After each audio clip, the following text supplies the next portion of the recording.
I'm Mitch, and this is Training for a Better Week, a weekly practice for people who want to live their week with more choice, clarity, and capability, rather than drifting through it on autopilot. This first session is here to show you exactly how the process works and how you can use it to build a better week, one step at a time. Before we begin, one thing to be clear about. This first session is different. It covers the core ideas you'll use in every future week. And that starts with this. Training for a better week isn't content, it's training. Content is something you watch, training is something you do. That difference matters because it's the difference between spectating and participating.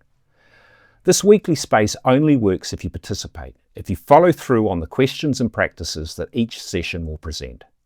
Treat this like content and it'll feel interesting, but nothing will change.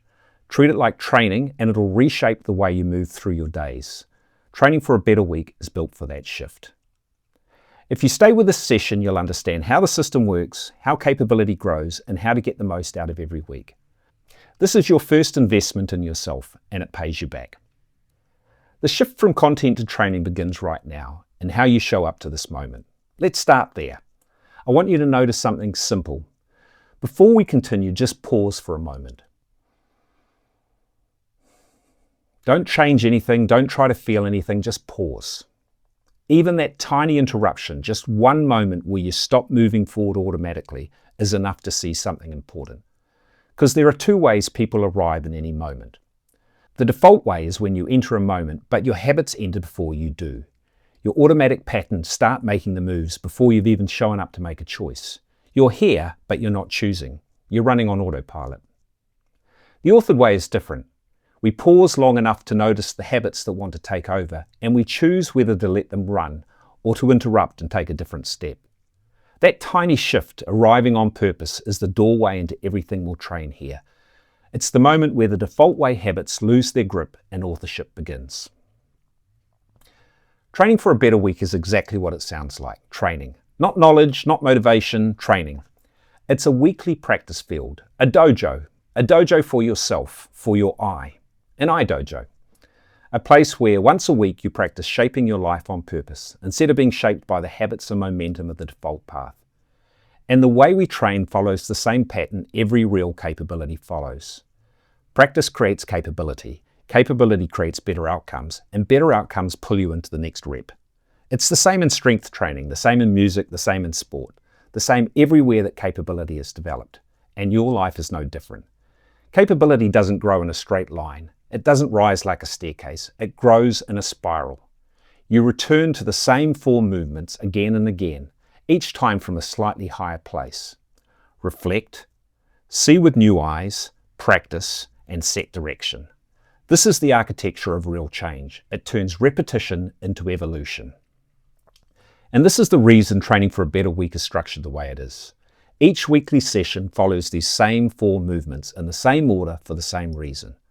Arrival drops you out of the momentum, reflection helps you see more clearly, new eyes give you a fresh lens, practice builds capability in real life, and setting a bearing aims the next step of your spiral.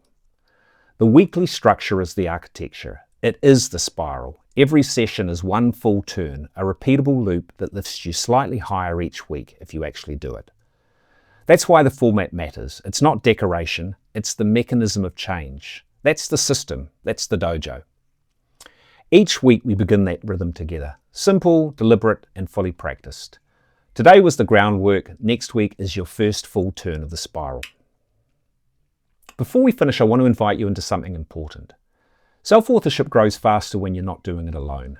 Not in a group project way and not in a motivational rah-rah way, but in the simple human sense that we learn better when we can reflect alongside other people who also want a better week and a better life. When people show up with a shared intention to live more deliberately, to step out of old habits, to build real capability, it changes everything. Your effort doesn't stay inside your own life, it becomes part of something you share with others, and that shared effort helps you stay honest, stay committed, and stay connected to what matters. That's why each Training for a Better Week session starts with a few simple questions. They're an open invitation to reflect, at your own pace, and if you want, to add your voice to what the rest of us are noticing too. They aren't assignments, they're a way of taking part in something bigger than just your own week, a way of contributing your perspective to a community of people practicing the same capability.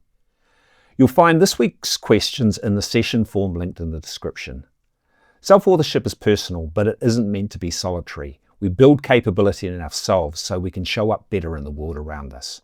Your reflections matter here. They help shape the space we're all learning in. That's your first micro rep. If you've made it this far, well done. Making space for something new always means letting go of whatever would have filled that space by default. It's uncomfortable, and it's how change begins. Next week is your first real session, your first full rep. Self-authorship is about participation in your life and in the world. A life that matters, a life you can be proud of. That's what this work is for.